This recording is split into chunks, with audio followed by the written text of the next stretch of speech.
গত ৭ জুলাই থেকে খুলনা সার্কিট হাউসে ৪ সপ্তাহব্যাপী শুরু হওয়া বিভাগীয় বৃক্ষ মেলা আজ শেষ হলো। এবারের বৃক্ষ মেলায় ৬২টি স্টলে খুলনার বিভিন্ন নার্সারির মালিকেরা অংশগ্রহণ করেন। গত বছরের তুলনায় দ্বিগুণ বেচাকেনা হলেও নার্সারির মালিকেরা বলছে এবারের মেলাতে লোকসানের মুখ দেখছেন এবং পরবর্তী থেকে মেলার সময় পরিবর্তন করার দাবি জানান তারা।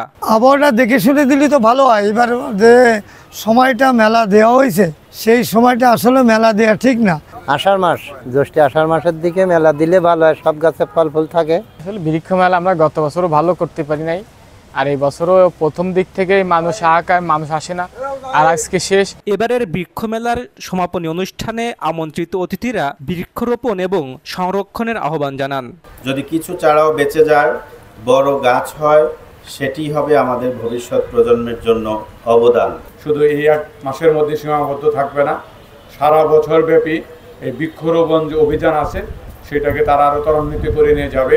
বৃক্ষমেলা দেখে বোঝা যাচ্ছে মানুষ গাছ লাগাতে অভ্যস্ত হয়েছে এবং এবারের বৃক্ষমেলা সফল হয়েছে বলে মনে করেন অনুষ্ঠানের প্রধান অতিথি। যারা এই লক্ষ্য নিয়ে এই বৃক্ষমেলাটা আয়োজন করেছিল, আমি ব্যক্তিগতভাবে মনে করি যে সেই আয়োজনটি সার্থক হয়েছে। আমি মাঝে মাঝে এখানে এসেছি, দেখেছি প্রচুর দর্শক, তারা গাছগুলো চিনেছে, তাদের প্রয়োজনীয় যে গাছ সেটি ক্রয় করেছে। সেরা ৩টি স্টলকে পুরস্কৃত করে এবারের বৃক্ষমেলার সমাপ্ত ঘোষণা করা হয়। Safayet Hossain Shaon, voice of tiger.